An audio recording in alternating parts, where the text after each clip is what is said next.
আপনি যখন মৃত্যুবরণ করবেন, মাঠে জানাজা সম্পন্ন হওয়ার পর আপনার অনেক পরিচিত কাছের লোক আপনাকে কবরস্থান পর্যন্ত পৌঁছে দিবে না, মাঠ থেকেই ফিরে চলে যাবে।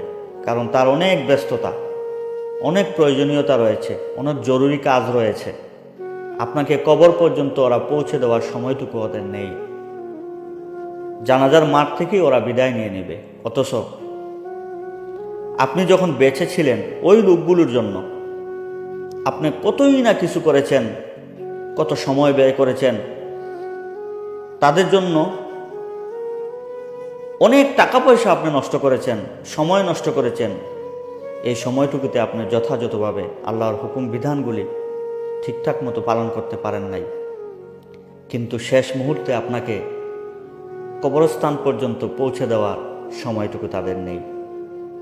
এজন্য ভাই আমার,